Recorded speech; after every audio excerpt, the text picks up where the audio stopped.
దేవునికి స్తోత్రం కలుగును గాక. దేవుని బిడ్డలారా, ప్రభువైన యేసుక్రీస్తు నామమున మిమ్మల్ని అందరినీ ఈ యొక్క ఆదివారపు ఆరాధనకు, అదేవిధంగా ఉపవాస ప్రార్థనలో 14వ రోజైన ఈ ప్రార్థన కూడికకు ప్రేమపూర్వకంగా ఆహ్వానిస్తున్నాను. దేవుడు గత రోజులన్నీ కూడా కాపాడి మనల్ని తన కృపలో భద్రపరిచి ఆయన సన్నిధిలో కనబడడానికి, ఆయన ఆరాధించడానికి, ఆయన మహిమపరచడానికి ప్రభు మనకు సహాయం చేశారు కనుక ప్రభుకు మనం కృతజ్ఞులమై ఉందాం. సో ఈరోజు దేవుని యొక్క వాక్యాన్ని మనం ధ్యానం చేస్తున్నాం. ఒక మాట బైబిల్ గ్రంథంలోంచి నేను చదవాలని ఆశపడుతున్నాను. ఫిలిప్పీలకు రాసిన పత్రిక 2వ అధ్యాయం 21వ వచనము, అదేవిధంగా 4వ వచనము. ఫిలిప్పీలకు రాసిన పత్రిక 2వ అధ్యాయము 21వ వచనము మరియు 4వ వచనం. ఈ రెండు వచనాలు మనం చదువుదాం. ఈ రెండు వచనాలు మనం చదువుదాం.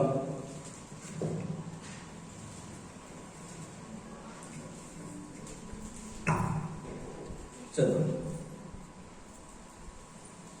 నేను శీఘ్రంగా వచ్చేదనని ప్రభువును బట్టి నమ్ముచున్నాను. ఫిలిప్పీలకు రాసిన పత్రిక 2వ అధ్యాయము 21వ వచనం. అందరూ తమ సొంత కార్యములనే చూచుకొనుచున్నారు గాని యేసు క్రీస్తు కార్యములను చూడరు. 4వ వచనం. మీలో ప్రతివాడును తన సొంత కార్యములను మాత్రమే కాక ఇతరుల కార్యములను కూడా చూడవలెను. రైట్. చిన్న మాట ప్రార్థన చేసుకున్నాం. విండోస్ అనేది తెలిసాడు. ప్రేమగల మా తండ్రి, కృపగల మా దేవానికి వందనాలు చెల్లిస్తున్నాం. ఉదయకాల సమయంలో నాయన నీ సన్నిధిలో మేము ప్రార్థన చేస్తున్నాం. నీ వాక్యాన్ని మేము ధ్యానించబోచుండగా నీ ఆత్మ సహాయం మాకు అనుగ్రహించండి. నేను బలహీనుని నాయన, నన్ను బలపరచండి. నాతో మీరు మాట్లాడి నీ సన్నిధిని మమ్మల్ని అనుభవింపచేయండి, సహాయం చేయండి. యేసు నామమున ప్రార్థిస్తున్నాము తండ్రి. ఆమేన్. ఆమేన్. దేవునికి స్తోత్రం. హల్లెలూయా. హల్లెలూయా. దేవునికి మహిమ కలుగును గాక. మంచిది. మరి మనం చదివినటువంటి లేఖన భాగము మీకు అర్థమై ఉంటది అనుకుంటున్నాను నేను. మొట్టమొదటి వచనం ఏంటి? అందరూ తమ సొంత కార్యములనే చూసుకొనుచున్నారు కానీ యేసుక్రీస్తు కార్యములను చూడరు. ఏం చేస్తున్నారట అందరూ? చెప్పండి. ఏం చేస్తున్నారట? సొంత పనులకు వెళ్ళిపోతున్నారు. యేసుక్రీస్తు పనిని పక్కన పెట్టేసి ఎటు వెళ్తున్నారు? చెప్పండి. సొంత కార్యాలు, సొంత పనులు, యేసుక్రీస్తు పనులు పక్కన పెట్టేసి అందరూ సొంత కార్యములను చూసుకొనిస్తున్నారు. దేవుని పని తర్వాత చేద్దాంలే, ముందు ఎవరు కావాలి? ముందు ఏంటి? మనది. ముందు మనం పని, ముందు మనం బాగుంటే అప్పుడు దేవుని దగ్గరికి వెళ్దాం. మనకు అన్ని అనుకూలంగా ఉంటే దేవుని దగ్గరికి వెళ్దాం. అంతా బాగుంటే చూద్దాంలే, ముందు మన గురించి మనము ఆలోచిద్దాం అని దేవుని పనిని నిర్లక్ష్యం చేసి వారి పనులను మాత్రమే చేసుకునే వారి గురించి కూడా మాట్లాడుతున్నారు. అందరూ చెప్పండి.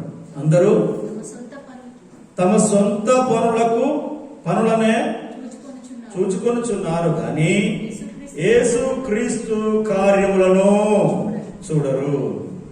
మన సొంత పనులు అంటే మనకు తెలుసు. సొంత పనులు ఏంటి? మనం చేసేటి అన్ని సొంత పనులే. యేసుక్రీస్తు కార్యాలంటే ఏంటి? మరి యేసుక్రీస్తు కార్యాలంటే ఏంటిది?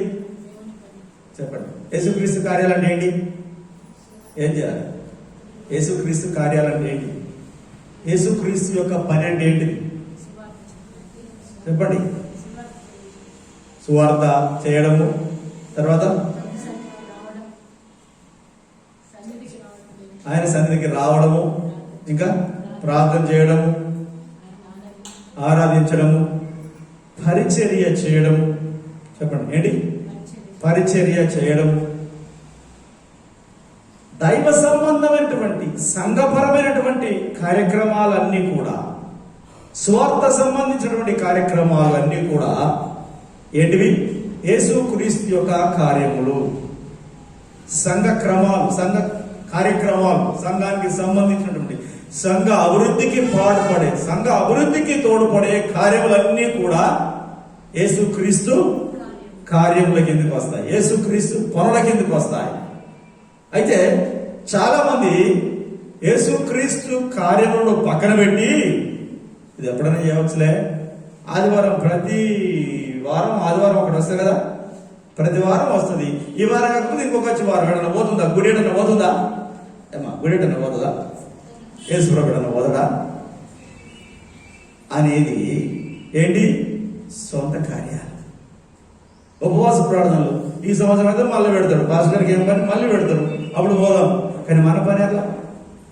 మన పని మళ్ళీ కుదరదు కదా, మన బంధువులు మళ్ళీ రారు కదా, బంధువులు మళ్ళీ రారు కదా. ప్రతి వారు వారి సొంత కార్యములనే చూసుకొనిస్తున్నారు, కానీ యేసుక్రీస్తు కార్యములను చూడడం లేదు. అసలు యేసుప్రభు చెప్పిన బోధ ఏంటి? మనం చేస్తున్న పని ఏంటి అని మనం ఆలోచిస్తే, యేసుప్రభు ఏం చెప్పాడు? మత్తయి సువార్త 6వ అధ్యాయము 32, 33 వచనాల్లో మనం గమనిస్తే, మేబీ 31, 32 ఆ వచనాల్లో మనం గమనిస్తే, కాబట్టి ఏమి తిందుమో, ఏమి త్రాగుదమో, ఏమి ధరించుకుందామో అని చింతింపకుడి, అన్ని జనులు వీటన్నిటి విషయమే విచారింతురు, ఇవన్నీ మీకు కావాలని మీ పరలోకపు తండ్రికి తెలియదు. కాబట్టి మీరు ఆయన రాజ్యమును నీతిని మొదట వెతుకుడి, అప్పుడు అవన్నీ మీకు అనుగ్రహింపబడు. ఏమంటున్నాడు యేసు ప్రభు? మొదట ఆయన రాజ్యమును, ఆయన నీతిని వెతకండి. అంటే మొట్టమొదట యేసు ప్రభు చెప్పే బోధ ఏంటంటే, ముందు నా నీతిని వెతకండి, నా రాజ్యాన్ని వెతకండి, ముందు నా సన్నిధికి రండి, ముందు నా పని చూడండి, తర్వాత నేను మీ పని చూస్తానంటాడు. అర్థమవుతుందని చెప్పి బాధ. మీరు ముందు నా పని చూడండి, తర్వాత మీ పని చూస్తాను అన్నాడు. మనం ఏమంటున్నాం? మనం ఏం చేస్తున్నాం? మన పనులు చూసుకుంటున్నాం, మన పనులే చూసుకుంటున్నాం, మన కార్యాలే చేసుకుంటున్నాం. యేసుక్రీస్తు పని పక్కన పెట్టేసేస్తాం. చూద్దాంలే, చేస్తే బాయలే, చూస్తే బాయలే అని. దాని ద్వారా మనకి ఏమైనా ప్రయోజనం కలుగుతుందా? మనకేమైనా దీవెన కలుగుతుందా? మనం ఏమైనా గొప్పలం అయిపోతున్నామా? మన సమస్యలు పోతున్నాయా? మన అప్పులు పోతున్నాయా? మన రోగాలు పోతున్నాయా అంటే అది లేదు.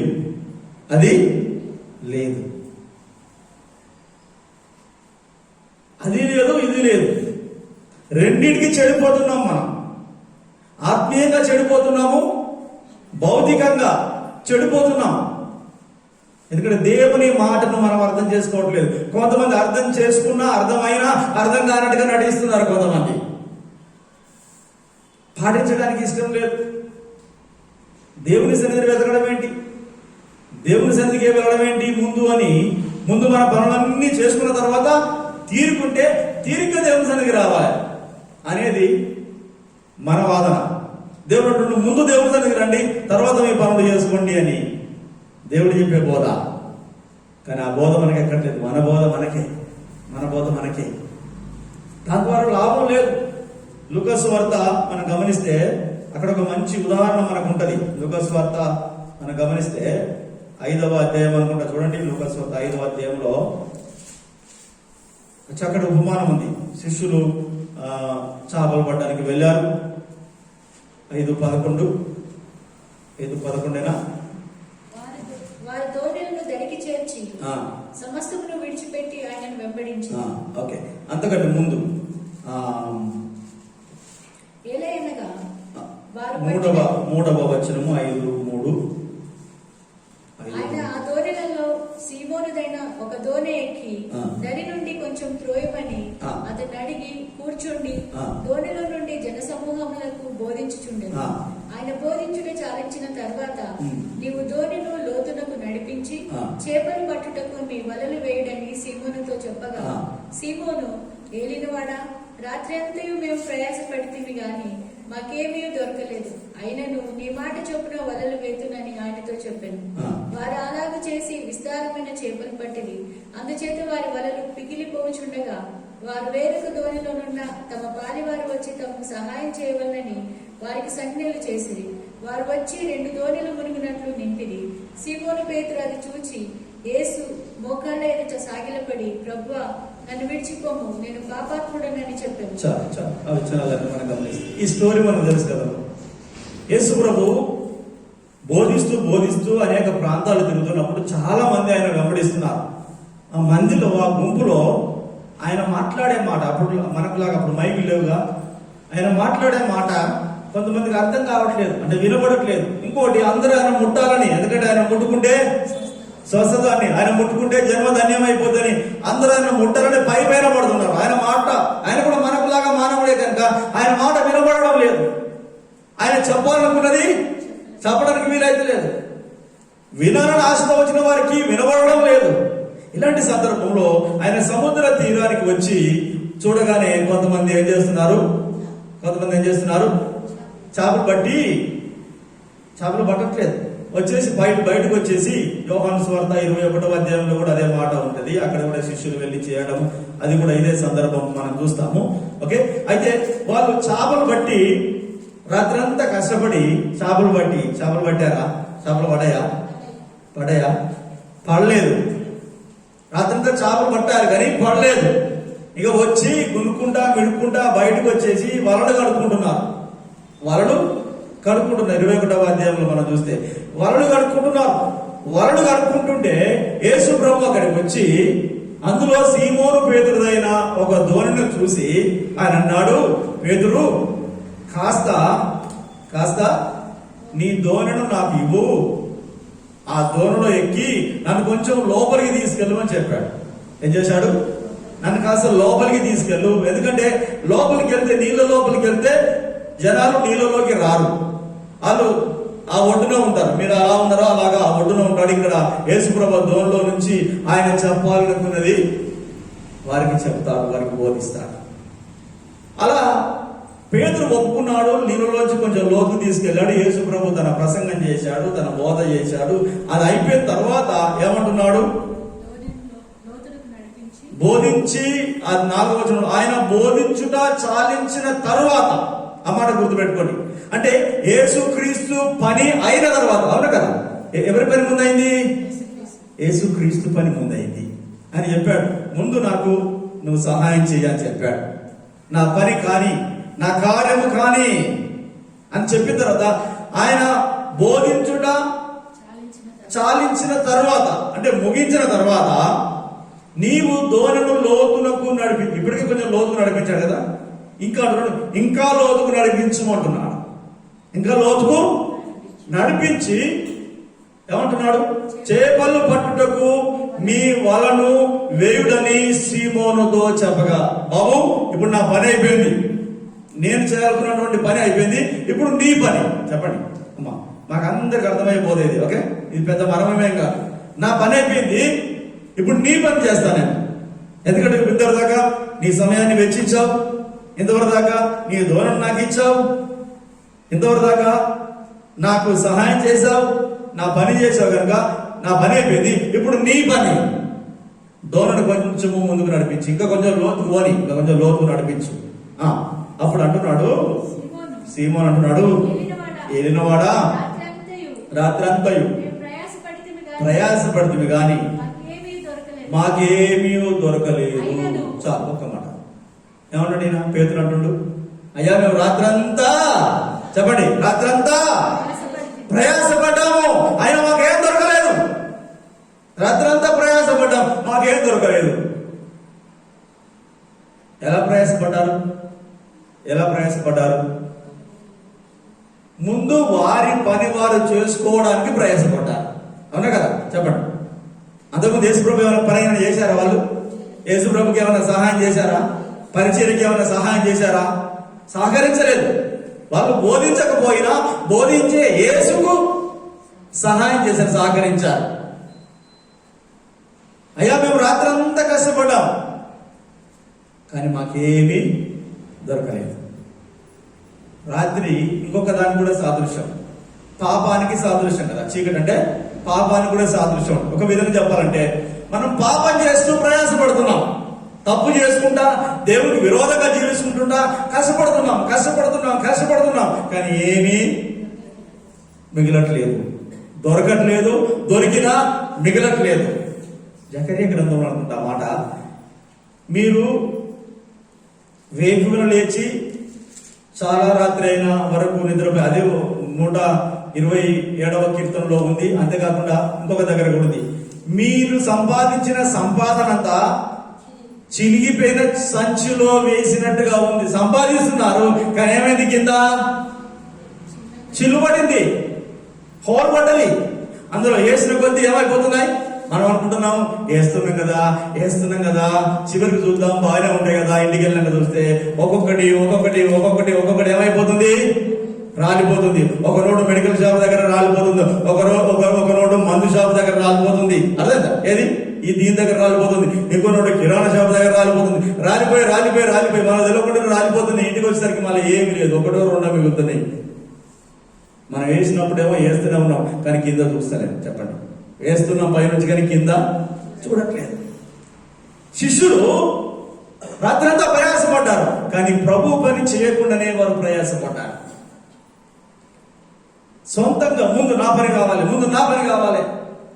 అన్ని పనులు కావాలి, ఇంట్లో అన్ని పనులు కావాలి, ఆదివారమే అన్ని బట్టలు ఉతకాలి, ఆదివారం అన్ని గిన్నెలు తోమాలి, మంచి వంటలు చేసుకోవాలి. మంచిదే కానీ ఏ పని ముందు కావాలి, దేవుని పని ముందు కావాలి. ఇప్పుడు తర్వాత కూడా వెళ్ళి చేసుకోవచ్చు,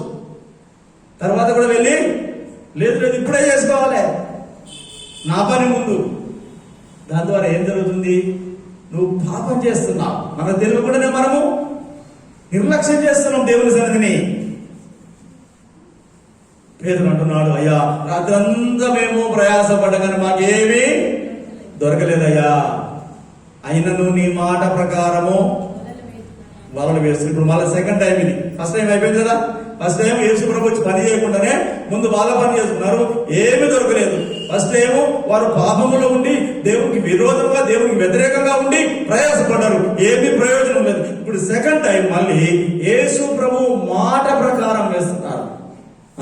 యేసు ప్రభు పరిచర్యకు సహకరించి వేస్తున్నారు. విస్తారమైన చేపలు పట్టింది. ఆమేన్, హల్లెలూయా.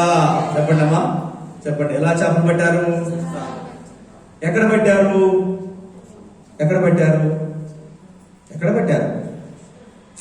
చేపలు ఎక్కడ పెట్టారమ్మా? సముద్రంలో పెట్టారు. అవునా కదా? ఇంతకుముందు ఎక్కడ పట్టాలని చూసారో అక్కడే పట్టారు. వేరే సముద్రానికి వెళ్ళారా? ఇసుకలో పట్టారా? లేదు కదా. ఇంతకుముందు ఎక్కడ పట్టారో అక్కడే పట్టారు.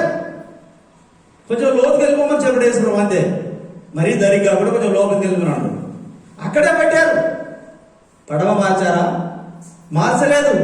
వల మార్చారా? మార్చలేదు. ఏం మార్చారు మరి? ఏం మార్చారు? దేవుని మాట విన్నారు. ఏం మారింది? వాళ్ళ బుద్ధి మారింది. అర్థమైందా? ఏం మారింది? వాళ్ళ గుణం మారింది. ఎలా మారింది? ఎక్కడ మారింది అయ్యగారు అంటారేమో. ఎక్కడ మారింది? ఎలా మారింది? ఇంతకు ముందు వాళ్ళ పని వాళ్ళు చేస్తున్నారు ముందు, కానీ వాళ్ళు యేసయ్య మాట విన్నారు. ఏమని చేశారు?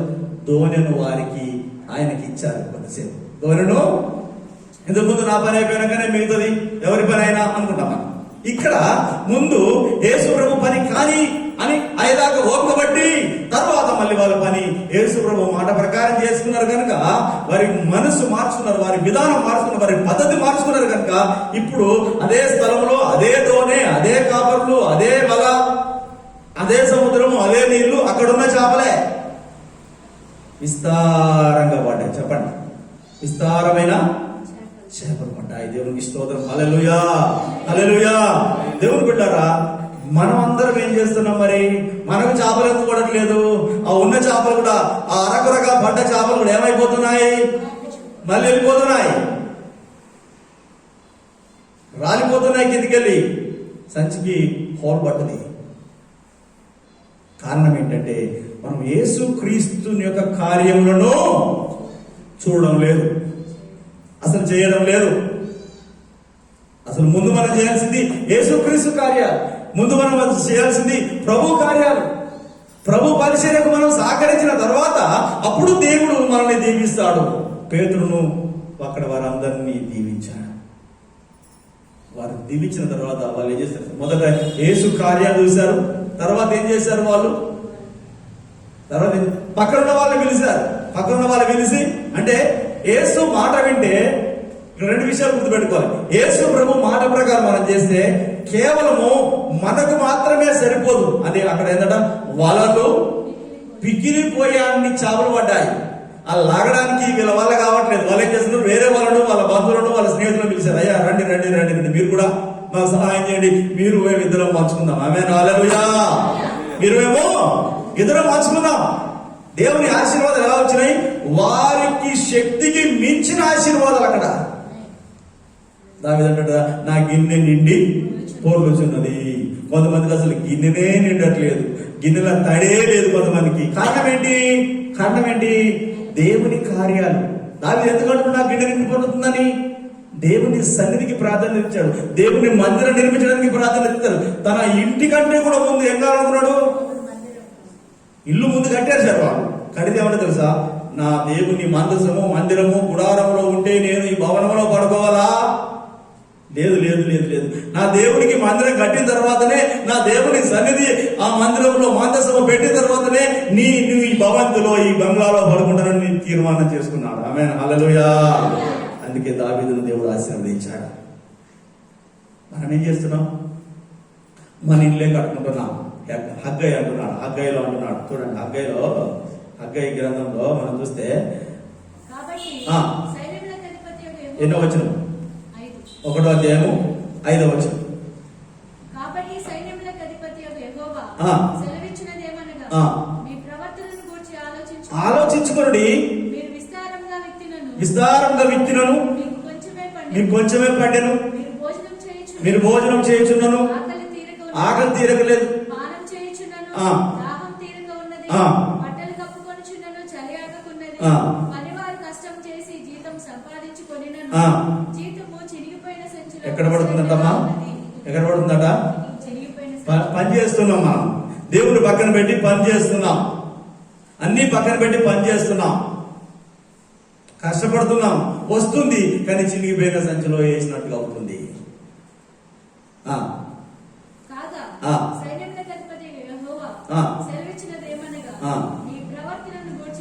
ఆలోచించుకోండి. ఇక్కడ మీ ప్రవర్తన ఆలోచించుకోండి. మీరు ఎవరి కార్యాలు ముందు చేస్తున్నారు? ఎవరి పని ముందు చేస్తున్నారు? ఎవరికి ప్రాధాన్యత ఇస్తున్నారు? నీ జీవితంలో మొదటి ప్రాధాన్యత ఎవరికి ఇస్తున్నావు? ఆలోచించుకో అంటున్నాడు. 2:17 అదే 2:17 చూస్తే, తెగులుతోను కాటుకతోను వడగండ్లతోను మీ కష్టార్జితమంతటిని నేను నాశనం చేసి ఉన్నాను. అయినను మీలో ఒకడును తిరిగి నా యొద్దకు రాలేదు. ఇదే యెహోవా. ఇప్పటికీ శిక్షించినప్పటికీ మీలో ఎవడు కూడా తిరిగి నా దగ్గరికి, దేవుడు ఒక దిక్కు శిక్షిస్తున్నాడు, దేవుడు ఒక దిక్కు మొత్తుతున్నాడు, దేవుడు ఒక దిక్కు పనిష్మెంట్ ఇస్తుంటే కూడా మీరు మళ్ళీ నా దగ్గర తిరిగి రావట్లేదు అని కూడా మళ్ళీ చెప్తున్నాడు అక్కడ. ఇంకో చోట అక్కడే అక్కడ గ్రంథం ఉంటా, మీరు ఇంటికి ఇల్లును ఆనుకొని కట్టుకుంటున్నారు, ఇల్లు మీద ఇల్లు కట్టుకుంటున్నారు, ఇంకొక ఇల్లు ఉండగా ఇంకో ఇల్లు కట్టుకుంటున్నారు, ఇల్లు కట్టుకోబోతున్నారు. కానీ దేవుని మందిరం గురించి, దేవుని పరిచర్య గురించి ఎవరు ఆలోచించడం లేదు అని అక్కడ చెప్తున్నాడు. అర్థమైందా? ఎందుకంటే మనం ఎవరి కార్యముల గురించి ఆలోచించాలి? చెప్పండి, ముందు చెప్పండి. ఎవరి కార్యముల గురించి? దేవుని కార్యముల గురించి ముందు మనం ఆలోచిస్తే దేవుడు మన కార్యముల గురించి ఆలోచిస్తాడు. మొదట ఆయన నీతిని, ఆయన రాజ్యమును వెతికితే అవన్నీ కూడా నేను మీకు అనుగ్రహిస్తాను. ఏమి నువ్వు దేని గురించి ఏదో తపన పడుతున్నావో, ఏమి తినాలి, ఏమి త్రాగాలి, ఏమి ధరించుకోవాలి, దేని గురించి తపన పడుతున్నావో, దేని గురించి ఏదో నువ్వు కంగారు పడుతున్నావో అవి అన్ని నేను ఇస్తాను. ముందు నువ్వేం చేయాలి? నా సన్నిధికి రావాలి, నా పని చేయాలి, నా పరిచర్యలో పాలు పొందాలి.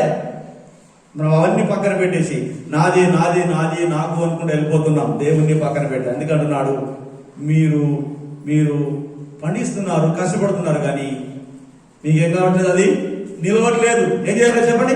నిలవట్లేదు.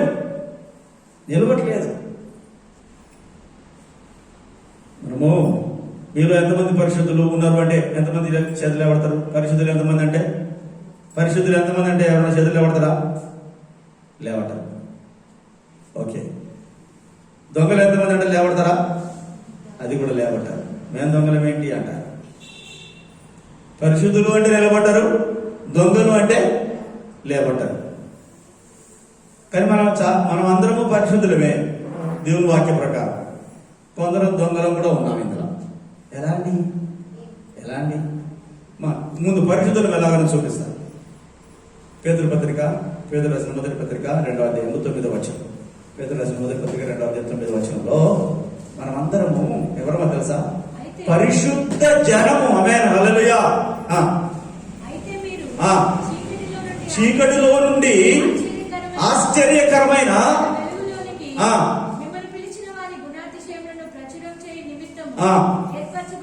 మనమందరం ఏర్పరచబడిన వంశం మాట, రాజులైన యాజ సమూహం మాట, పరిశుద్ధ జనము. మనెవరు చెప్పండి? మనమందరం ఎవరు అండి? పరిశుద్ధ జనం. మనం పరిశుద్ధంగా జీవించిన వారు. మీరు పరిశుద్ధులా అంటే అవే నేను కాదండి అంట. దేవుడు అంటున్నాడు మీరెవరు? యేసు రక్తములో కడగబడ్డ వారు అందరూ ఎవరు? చీకట్లో నుంచి వెలుగులోకి వచ్చిన వారు అందరూ ఎవరు? పరిశుద్ధులమే మనమంతా. ఆమేన్, హల్లెలూయా. చెప్పండి, మీరు ఎవరైనా పరిశుద్ధులు ఉన్నారా అంటే ఏం చేయాలి? మనము సందేహం లేకుండా చేయలేబట్టాలి. మనం పరిశుద్ధులమే. దొంగలు ఉండరా అంటే కూడా ఎవరైనా చేతుల్లో పట్టాలంటే లేవట్టాలి. మనం ఎలా దొంగలు? మేమేం దొంగతనం చేసినట్టురేమో. అందుకే మలాకి అంటాడు, మలాకి 3వ అధ్యాయం 9వ వచనంలో, మలాకి 3వ అధ్యాయం 9వ వచనంలో ఆయన అంటాడు,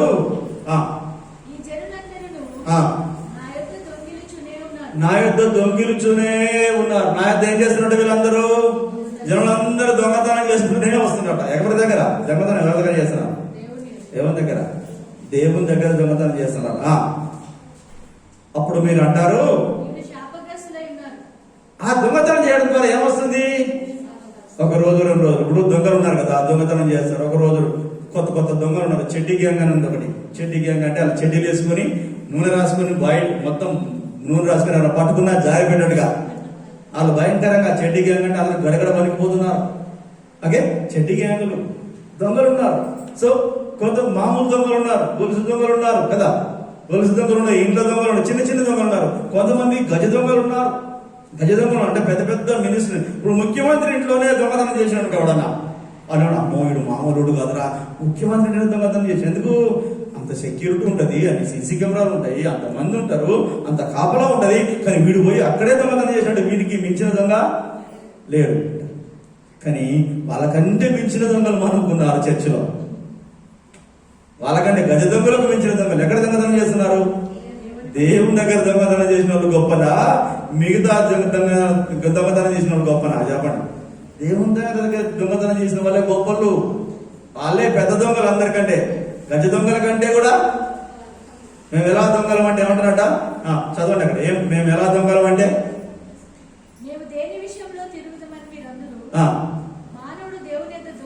అసలు మానవుడు దేవుని దగ్గర దొంగిలించొచ్చునా? మీరు నా యొద్ద దొంగతనం చేస్తున్నారు. మీరందరూ 10వ భాగమును ప్రతిష్ఠితార్పణను ఇయ్యక మీరు దొంగిలితిరి. అందుకే మీరు శాపగ్రస్తులు అయిపోయారు. అందుకే మీకు లాభం కలగట్లేదు. అందుకే మీకు ఏం చేస్తున్నారు? మీ పంటను తిరిగి వేయి పురుగును నేను గద్దించడం లేదు. అదంతా చదవండి మీరు తర్వాత. మనం ఏం చేస్తున్నాము? మన పనులే చూసుకుంటున్నాం. కారణం ఏంటి? ఎందుకు దొంగతనం చేస్తున్నాం అంటే మనకు సరిపోవట్లేదు. మన పని చూసుకుంటున్నాం ముందు. ఇష్టమైలే, ఇంకో వారం ఇద్దాంలే, ఇంకో నెల ఇద్దాంలే, ఇప్పుడు మన పిల్లల ఫీజు కట్టాలి, లేకపోతే కిరాయి కట్టాలి, ఇన్ని పనులు ఉన్నాయి, వచ్చే నెల ఇద్దాంలే. ఏమవుతుంది? దేవుడు ఎడిపోతున్నాడు, సంఘం ఎడిపోతుంది ఉంటది కదా. ముందు మన పనులు చూసుకుందాం. ఏమైపోతుంది? నీవు సినిగిపోయిన సంచులో వేస్తున్నావు, దొంగవైపోతున్నావు. దొంగతనం చేసుకుంటా దేవాన్ని దీవించు అంటే దేవుడు దీవిస్తాడమ్మా? దొంగతనం చేసుకుంటా నీ ఇంట్లో నీ పిల్లలు దొంగతనం చేసుకుంటా. మన ఇంట్లో దొంగ, ఇంటి దొంగ. ఏ దొంగ? ఇంటి దొంగే. ఇంట్లో కూడా దొంగతనం చేసుకుంటా మళ్ళీ డబ్బులు ఇవ్వమంటే ఇస్తామా మనం? ఎందుకురా? దొంగతనం చేసింది చాలదా నీకు? దొంగతనం చేసింది చాలా అని అంట. క్రైస్తవులుగా మనం ఏం చేస్తున్నాము? దేవునికి ఇవ్వాల్సిన దశమ భాగం ఇవ్వకుండా దొంగతనం చేస్తున్నాం. కారణం ఏంటి? ఎందుకు ఈ మాట చెప్తానంటే, మనము మన సొంత కార్యాల గురించి నేను ముఖ్యంగా ఆలోచిస్తున్నాం. ఈ మాట అందుకు చెప్తున్నాను. మన సొంత కార్యాల ముందు మన అవసరాలు తీరాలి, కిరాయి కట్టాలి, మన కరెంటు బిల్లు కట్టాలి. మరి దేవుని సంగతి, దేవుని మందిర సంగతి తర్వాత చూద్దాంలే. ఆయన ఉన్నాడు కదా ఒక ఆయన తిప్పులు ఆయన పడతాలే. అవునా కదా?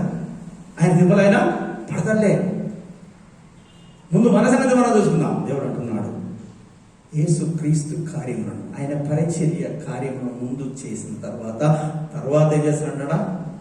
మన పని మనం చేసుకోవాలి. ఆమేన్. హల్లెలూయా, హల్లెలూయా.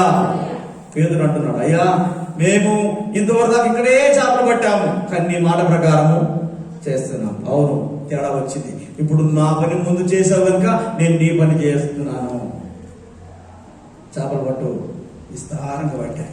అక్కడ ఇంకొక విషయం మనం గుర్తుపెట్టుకోవాలి. తన సహోదరుడు ఇప్పుడు మనం ఫిలిప్పీ 2:4 చదివాం కదా, కేవలం మీ పనులను మాత్రమే కాకుండా ఇతరుల కార్యములను కూడా చూడాలి.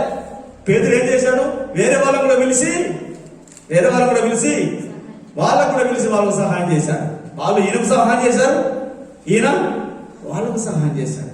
కానీ దేవుని బిడ్డలారా, మనం యేసుక్రీస్తు కార్యముల గురించి ఆలోచిస్తున్నామా? దేవుని పరిచర్య గురించి ఆలోచిస్తున్నామా? ఏం చేస్తున్నా?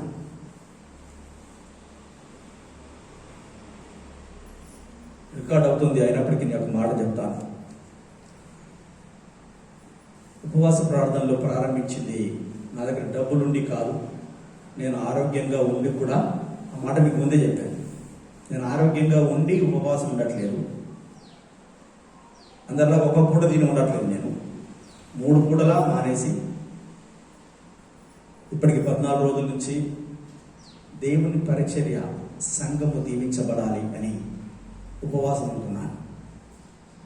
చాలామంది ఫోన్ చేసినప్పుడు, అంటే ఉపవాసం గురించి తెలుసుకున్నప్పుడు, అయ్యో అట్లా చేస్తున్నారా, మీ ఆరోగ్యం జాగ్రత్త, మొన్ననే మీకు సర్జరీ అయింది కదా, బాగలేదు కదా, ఒక పూటన తినండి అని రకరకాల సలహాలు ఇచ్చారు.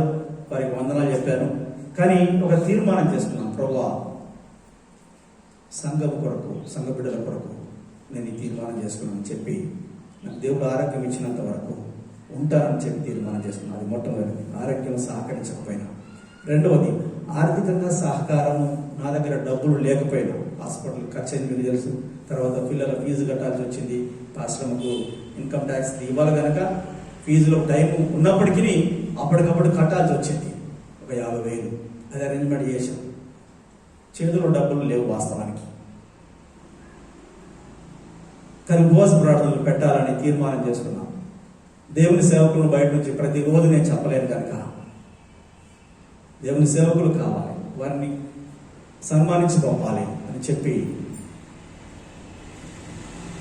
రాష్ట్రంకున్న రింగులను తీసి బ్యాంకులో పెట్టి డబ్బులు తీసుకొచ్చి సేవకు వాడుతున్నాను నేను.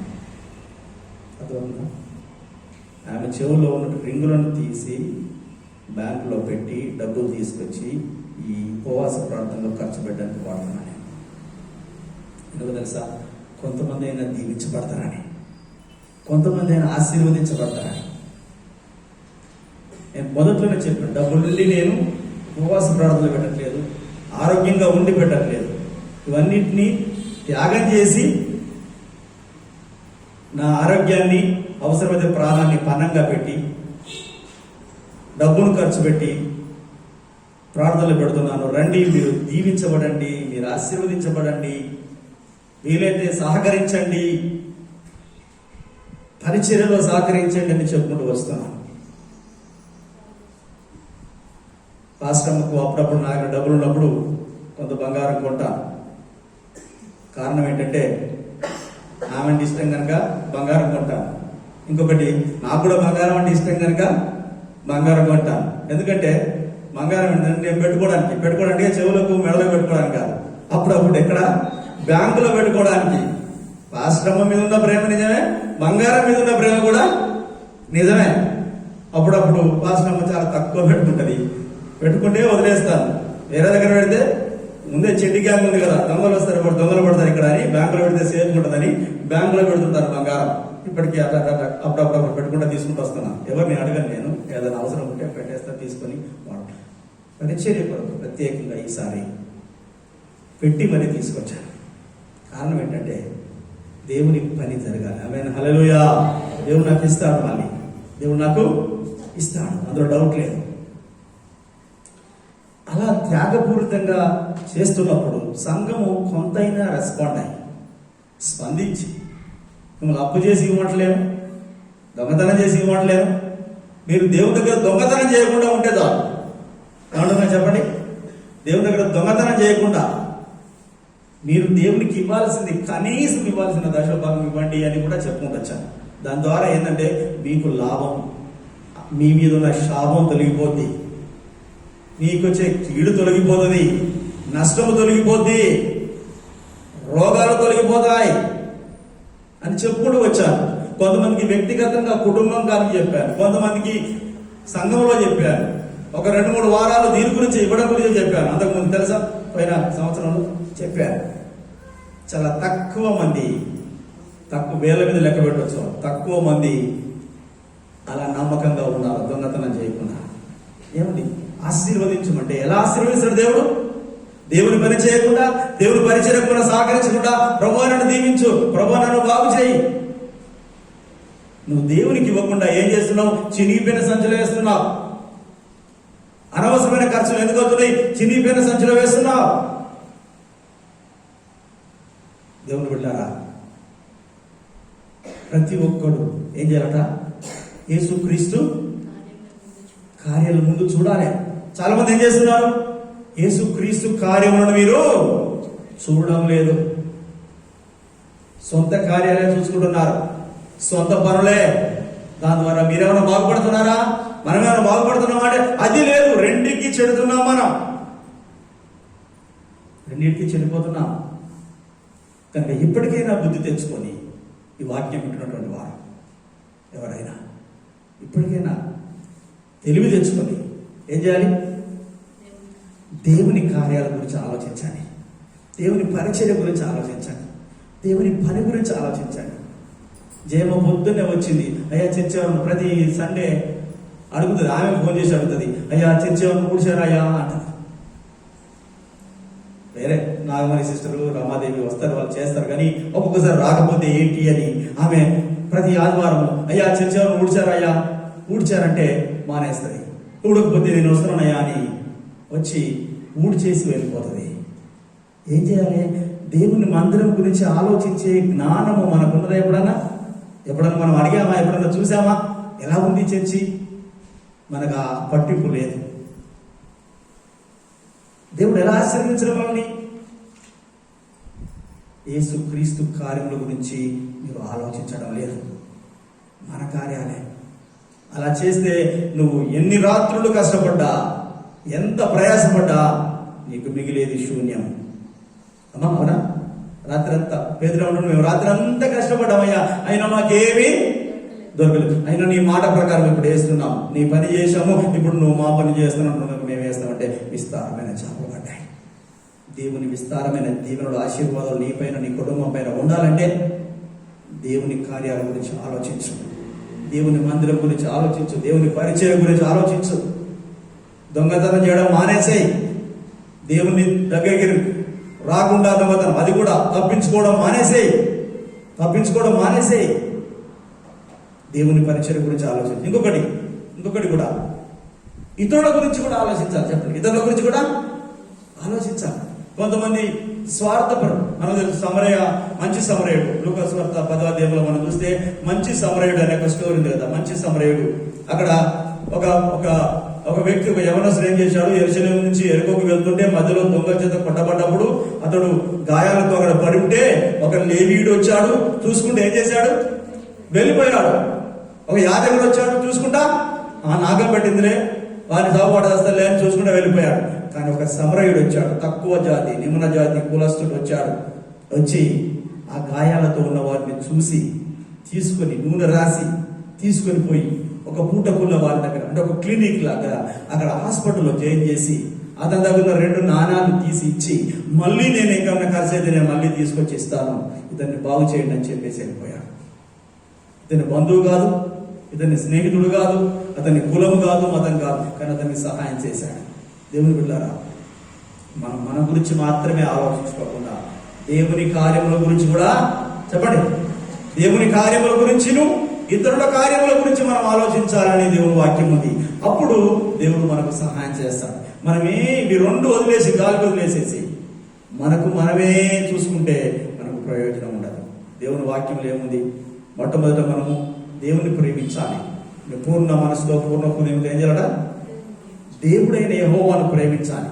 తర్వాత నిన్ను వలె నీ పొరుగు వారిని ప్రేమించాలి. అంతే కదా? దేవుడు ప్రేమించమనేది దేవుణ్ణి, పొరుగు వారిని. మనల్ని మనం ప్రేమించుకోమని చెప్పాడా? చెప్పలే. నీ దేవుణ్ణి ప్రేమించు, పొరుగు వారిని ప్రేమించు, అప్పుడు నేను నిన్ను ఆశీర్వదిస్తానని చెప్తున్నాను. కనుక మన గురించి మానడం, మన గురించి మనం ఆలోచించుకోవాల్సిన అవసరం లేదు. ఎవరు ఆలోచిస్తాడో మన గురించి? దేవుడు ఆలోచిస్తాడు. మన గురించి మనమే ఆలోచించుకుంటే దేవుడు అంటాడు, ఇంకా నీ సంగతి నువ్వు చూసుకుంటున్నావు కదా, నాతో నీకు ఏం పని అన్నట్టుగా. అంతే కదా? నీ పని నువ్వు చేసుకుంటున్నావు కదా, నాతో నీకు పని లేదు కదా, సరే చేసుకో నాయన, ఎన్ని రోజులు చేసుకుంటావు చేసుకో. చర్చికి మానేసి ఎన్ని రోజులు చేసుకుంటావు చేసుకో. ప్రార్థన రాకుండా ఎన్ని రోజులు చేసుకుంటావు చేసుకో. దేవునికి ఇవ్వకుండా, పరిచర్యకి ఇవ్వకుండా ఎన్ని రోజులు సంపాదించుకో అంటాడా? అన్నా చెప్పండి. నేననే మాటలు ఇవి దేవుని వాక్యం ఉన్నట్టు.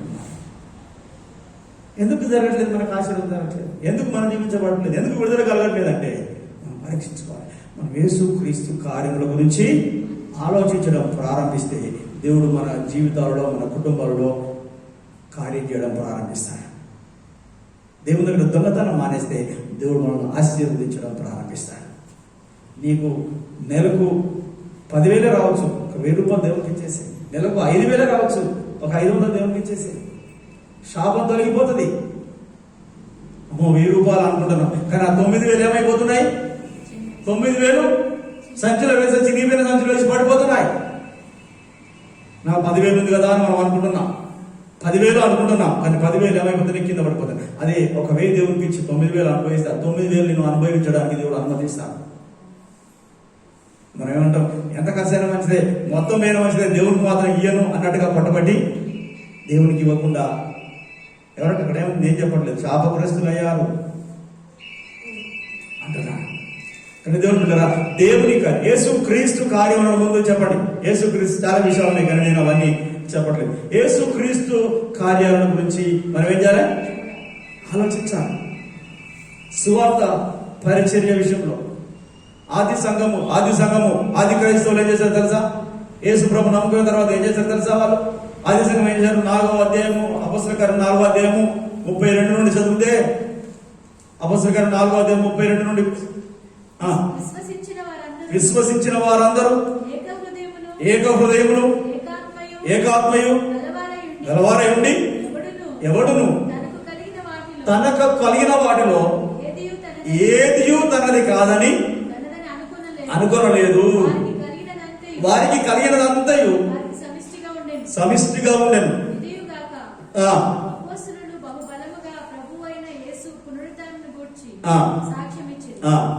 తర్వాత వాళ్ళు ఏం చేశారంటే వాళ్ళ ఆస్తి అంతా కూడా అమ్మి, వాళ్ళ ఆస్తి పాస్తులు అమ్మి ఎక్కడ తీసుకొచ్చారట?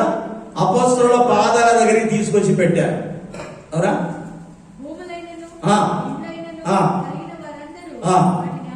అమ్మి తెచ్చి అపోస్తలుల పాదాల దగ్గర పెట్టి, అయ్యా మాకు మేము ప్రభువుని నమ్ముకున్నాం, ఇంకా మాకేం అవసరం లేదు అంటే సమిష్టిగా దేవుని మందిరంలోనే వాళ్ళకి అందరికి భోజనాలు ఉండేటివి. అమ్మ అయ్యా మాకు ఇంకా దేవుడు నమ్ముకున్నాం, ఇంత గొప్ప దేవుడు మాకు దొరికాడు, ఇవి మాకు అవసరం లేదు, అన్ని ఇక్కడ పెడదామని అపోస్తలుల పాదాల దగ్గర పెట్టి వాళ్ళు కలిసి వాళ్ళతో పాటు తింటున్నారు. అప్పుడు ఏమైపోయిందంటే ఎక్కువనోనికి ఎక్కువ లేదు, తక్కువనోనికి తక్కువ లేదు, సమిష్టిగా సమానంగా పంచిపెట్టడం జరిగింది. దేవుడు లేవీడు బర్నబా ఆస్తి చాలా ఆస్తి గలవాడు, ఆ యుడిని తీసుకొచ్చాడు. దాని తర్వాతనే మనం అననీయ సప్పీరా స్టోరీ మనం చదువుకున్నాం 5వ అధ్యాయం. అందరేమో తీసుకొచ్చి ఇస్తుంటే వీళ్ళిద్దరు ఏమనుకున్నారు? కూడబలుకొని మనం కొంచెం రాసుకుందామండి, రేపు ఎటు వస్తుందో రేపు ఏదైనా కరువు వస్తే ఎట్లా, రేపు ఏదైనా రోగం వస్తే ఎట్లా అని దాచుకుందామని ఒకరి దగ్గర ఒకరు దాచుకొని పేదల దగ్గరికి వెళ్ళి అబద్ధం చెప్పి అక్కడే పడేసి వచ్చారు. ఒకరి తర్వాత ఒకరు వచ్చారు. ఏంటది? శాపం. అందరూ లోబడితే వీళ్ళిద్దరూ లోబడడం మనకి ఏమొస్తుంది? కీడు వస్తుంది. ఏమనంటే అయ్యగారు ఇలాగ శాపం వస్తాడు, అయ్యగారు శాపం అర్థం పెట్టి నేను పెట్టట్లేదు. ఎవరు పెట్టారు చెప్పండి? నేను పెడుతున్నా. మీ మీద నాకేమైనా పగనా చెప్పండి. బాగుపడండి అని చెప్తుంటే మమ్మల్ని అన్నాడు నన్నే చూసుకుంటే చెప్పాడు. అందరిని చూస్తున్నాను నేను. అదే అందరిని చూడాలి కదా, ఒకరు చూడకపోతే ఇంకొకరు బాధ. అందరూ రెండు దిక్కులు చూసుకుంటే చెప్తున్నా. అర్థమవుతుందా? యేసుక్రీస్తు కార్యం గురించి తలస్తే దేవుడు మన గురించి ఆలోచించారు. ఆమేన్, హల్లెలూయా. మన గురించి ఆయన చింతిస్తారట. మన గురించి మనమే చింతించుకుంటే బెటరా? మన గురించి యేసయ్య చింతిస్తే మంచిదా? యేసయ్య చింతిస్తే మనకు దీవెన. కలుసుకొని ప్రార్థన చేసుకున్నాం. కొన్ని విషయాల తర్వాత పంచుకుంటాను. నువ్వు ఎవరి కార్యాలు చేస్తున్నావు? యేసయ్య గురించి, యేసయ్య పరిచర్య గురించి, యేసయ్య మందిరం గురించి, సహవాసం గురించి మనం ఇప్పుడు ఆలోచిస్తున్నామా? అందరూ కూడా వారి కార్యాలే చూసుకుంటారు, కానీ యేసు క్రీస్తు కార్యములను చూసుకోవడం లేదు. నీ పరిస్థితి ఏంటి? యేసయ్య కార్యాల గురించి ఆలోచిస్తున్నావా? యేసయ్య కార్యాల గురించి తలస్తున్నావా? దేవుడి చిన్న దాంట్లో దేవునికి నువ్వు దశమభాగం ఇస్తున్నావా? యేసయ్య పరిచర్యలో నువ్వు పాల్పొందుతున్నావా? నీ ధనాన్ని, నీ బలాన్ని, నీ సమయాన్ని దేవుని పరిచర్య కొరకు వాడుతున్నావా? ఒకసారి ఆలోచించు. లేనట్లయితే దేవుని దీవెన మన మీదకి రాదు. దేవుని బిడ్డలారా, మనం పాట పాడతాం, నాకున్నవన్నీ నీవేనయ్యా అని పాట పాడతాం. నీ ధనము అని పాట పాడతాం. ఆ పాటకు అర్థం తెలుసా తెలియదా? దేవుని కార్యాల గురించి మనం ఆలోచిస్తున్నామా? ఆయన నీతిని వెతకడానికి ప్రయత్నం చేస్తున్నామా? ఆయన రాజ్యాన్ని వెతకడానికి ఎప్పుడన్నా ఆలోచిస్తున్నామా?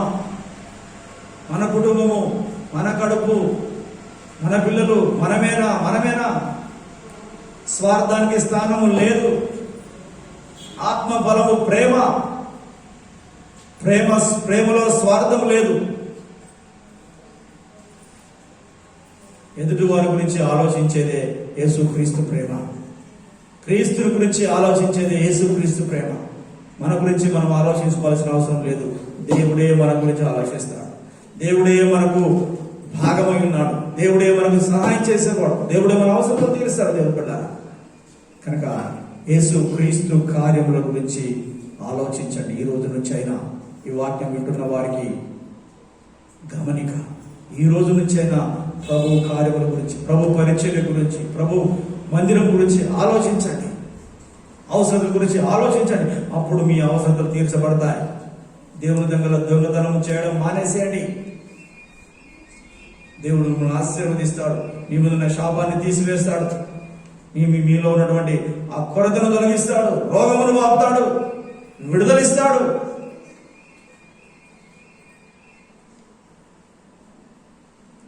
తీర్మానం చేసుకున్నాం. ప్రభు సన్నిధిలో తీర్మానం చేసుకున్నాం. పేతురు యేసయ్యకు ముందు దూరంలో స్థలం ఇచ్చాడు. తన మాట విన్నాడు. ఎవరికి జరపంటే జరిపాడు. నీ దూరంలో కూడా, నీ హృదయంలో కూడా, నీ జీవితంలో కూడా, నీ కుటుంబంలో కూడా యేసయ్యకు స్థానం ఇస్తున్నామా? మనం ఇస్తున్నాము. మన కుటుంబంలో యేసయ్యకు స్థానం ఉన్నదా? మన హృదయంలో స్థానం ఉన్నదా? స్థానం ఉంటే ఆయన చెప్పినట్టు వింటున్నామా? తీసుకెళ్లి యేసయ్యను ఒక మూలన పెడుతున్నామా? ఆయన మన దగ్గరికి వస్తే మనకు మంచి సలహాలు, మంచి సూచనలు ఇస్తాడు. ఆయన చెప్పిన మాట వింటే మనం దీవించబడతాం, మనం ఆశీర్వదించబడతాం. తీర్మానం చేసుకున్నాం. నేను మీ కొరకు ప్రార్థన చేయబోతున్నాను. ఒక తీర్మానం చేసుకోండి. ఈ రోజు నుంచి అయినా ప్రభువా, నీ కార్యముల గురించి మేము ఆలోచిస్తాం, నీ కార్యముల గురించి మేము సహకరిస్తాం. తర్వాతనే నా కుటుంబం అయ్యా. యేసుక్రీస్తు కార్యముల గురించి ఎవరు ఆలోచించట్లేదు. పొరుగు వారి గురించి ఎవరు ఆలోచించట్లేదు. మనము నాది, నేను, స్వార్థం. అది అది దేవుని వాక్య విరుద్ధమైంది. ఆ స్వార్థాన్ని తొలగిస్తే దేవుడు నిన్ను అభిషేకిస్తాడు. ఆ స్వార్థాన్ని విడిచిపెడితే దేవుడు నిన్ను ఆశీర్వదిస్తాడు. ఆ స్వార్థాన్ని విడిచిపెడితే దేవుడు నిన్ను దీవిస్తాడు. స్వార్థము పాపము మనలో ఉండి, దొంగలుగా ఉండి, మోసం చేసేవారంగా ఉండి దేవుని దగ్గర ప్రార్థన చేస్తే వినడు. ఎందుకు మనకు విడుదల కలగట్లేదు, ఎందుకు మనకు దీవెన కలగట్లేదు అని మనం ఆలోచిస్తే దేవుని కార్యాలు మనము పట్టించుకోవడం లేదు, ఆలోచించడమే లేదు. అందుకే ఈ కరువు, అందుకే ఈ కొరత, అందుకే ఈ బాధ. ప్రేమగల మా తండ్రి, కృపగల మా దేవా, నీకు వందనాలు చెల్లిస్తున్నా. మధ్యాహ్నకాల సమయంలో ఆయన మాతో మాట్లాడేందుకు స్తోత్రాలు చెల్లిస్తున్నా. మీ కార్యముల గురించి ఆలోచించి, ఇతరుల కార్యముల గురించి ఆలోచించి మేము దీవించబడకు నీ కృపను మాకు అనుగ్రహించండి నాయనా. శాపగ్రస్తమైన జీవితంలో మీరు కొట్టివేయండి ప్రభా. నీ యొక్క దొంగలుగా ఉన్నటువంటి వారిని మీరు దర్శించి మార్చండి ప్రభా. ఆ స్వభావాన్ని తీసివేయండి. శాపగ్రస్తమైన జీవితమును తీసివేయమని ప్రార్థన చేస్తాను. ప్రతి ఒక్క కుటుంబాన్ని ఆశీర్వాదకరమైన కుటుంబంగా మార్చండి, దీవించబడిన కుటుంబంగా మార్చండి. ఈ పరిచర్య గురించి ఆలోచించే బిడ్డలుగా మీరు సంఘంలో వారిని మార్చండి. దీని గురించి ఆలోచించే బిడ్డలుగా మీరు మార్చండి.